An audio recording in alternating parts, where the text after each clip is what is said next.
Hello, welcome back to Black Book Stacks. I am your host, Hoshonda Sanders. It has been a little while, but I finally can announce that my book, my debut novel, Women of the Post, will be published by Park Row Books in July. Specifically, it's scheduled for July 18, 2023. I'm so excited to share this news with you. Don't have a galley yet because the cover is still being designed. But for those of you who I have not yet told about this book, it is the story of the 6888, the 6888th Central Postal Battalion, led by Lieutenant Colonel Charity Edna Adams Early, who is the highest ranking Black woman in serving in World War II. As part of the Women's Army Corps, and it is inspired by her life and her leadership, but focuses essentially on a fictional character who is a composite named Judy Washington. Judy Washington goes from the Bronx slave market, which was an exploitative domestic labor market in the Bronx, during World War II, because European domestics were pretty much barred from immigrating and didn't want to do in-home cleaning or menial work if they were here, but that made it challenging for basically the wives who were left behind when their husbands went to World War II to find help to keep up sort of domestic appearances. And so women like Judy and many other sort of unknown Black women were paid, a dime, 20 cents on the hour to do all of the horrible things that none of us like to do in terms of cleaning.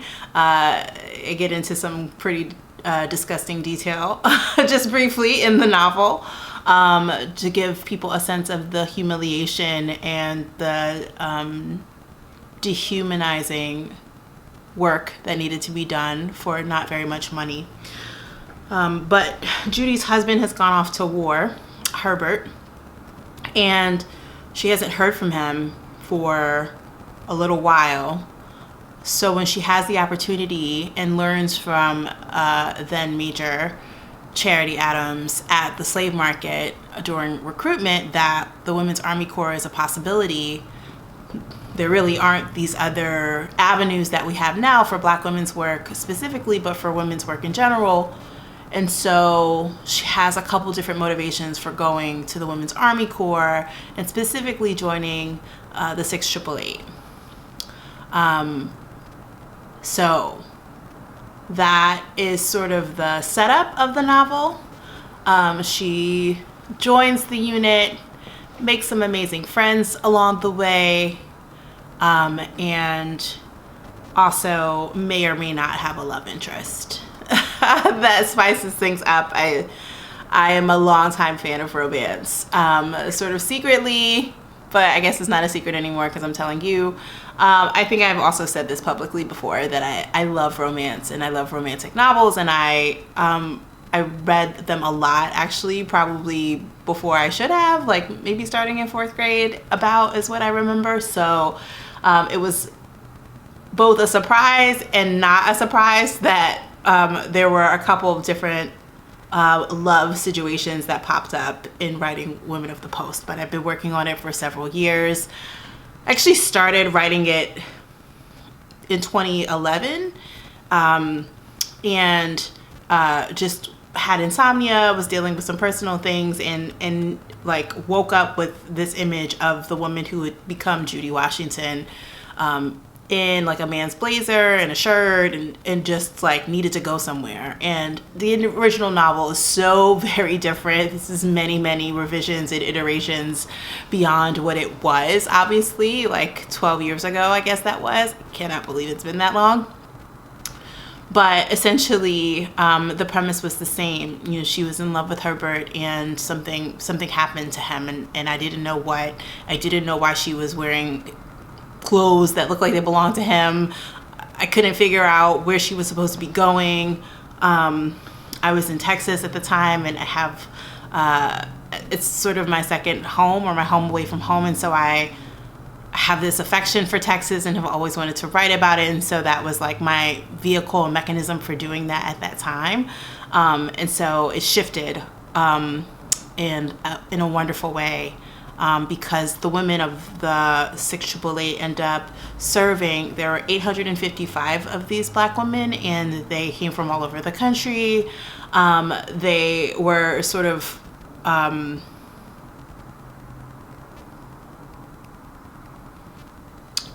it wasn't the most popular decision for them to sign up for the Army. There was a smear campaign that was a part of the world not really being ready for women to be brave and courageous in the same way that they accepted men serving in the Army as such. So there was that. But they somehow, before the desegregation of the military ended up